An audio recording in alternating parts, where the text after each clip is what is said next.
ஒருத்தர் சோகமாக உட்காந்துட்டு இருந்தோம். அவங்ககிட்ட மற்றவன் வந்து, ஏன் சோகமாக உட்காந்துட்டுருக்க கேட்டான்.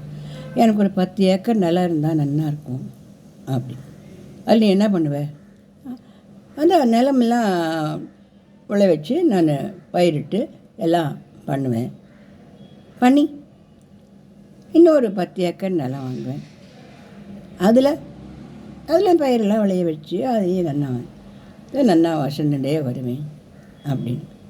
பக்கத்தில் இருக்கிறேன், நீ எப்படி வசந்து வருவான்னு பார்க்கலாம். நான் உன்னோட நிலத்தில் என்ன பண்ண போகிறேன்? என்னோடய 10 எருமை மாட்டை மேயத்துக்கு விட்டுற போகிறேன் அப்படின்னா.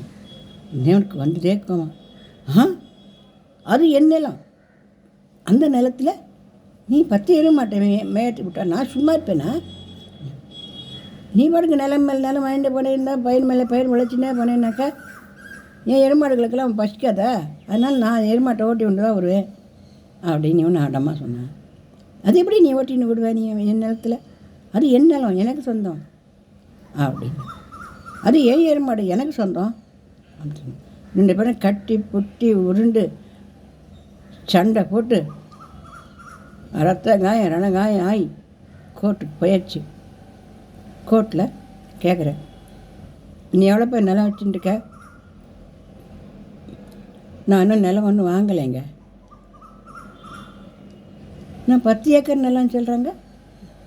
10 ஏக்கர் நிலம் நான் வாங்குவேன், அப்புறம் அது 15 ஏக்கர் நிலம் ஆக்குவேன் அப்படின்னு நான் சொன்னேன்.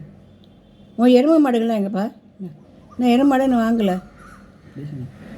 வாங்காத ஏக்கர் நிலத்துக்கும் வாங்காத எருமை மாட்டுக்கும் சண்டை போட்டு என்னோட டயத்தை வேஸ்ட் பண்ணுறீங்களா அப்படின்னு திட்டி அனுப்பிச்சாராம் அந்த நீதிபதி. அந்த மாதிரியா நம்மள பல பேர் என்ன பண்ணுறோம், இப்போ நடந்துட்டுருக்கிறத பற்றி நம்ம நினச்சிக்கிறதில்ல. நான் அப்படி பண்ணிவிடுவேன், நான் இப்படி பண்ணிவிடுவேன் அப்படின்னு நம்ம சொல்கிறதும், எதிர இருக்கவா அத்தை நான் பண்ண விட மாட்டேன், இத்தை நான் பண்ண விட மாட்டேன் அப்படின்னு நம்மளை வெறுப்பேற்றுறதும், இதனால் உச்சக்கட்டமாக சண்டை போகிறது தான் இருக்க வழிய உண்மையில் நடக்கிற காரியம் எதுவுமே இல்லை. வேஸ்ட்டாகிறது இதில் என்னது? நேரம், டயம், நம்ம உடம்போட எனர்ஜி, ரசாபாசம், இதுதானே. இது மாதிரி நம்ம எல்லோரும் பண்ணுறோன்னு சொல்லலை, ஒரு சில பேர் அந்த மாதிரி கூட இருக்கும்ல. யோசனை பண்ணி பார்க்கலாமா?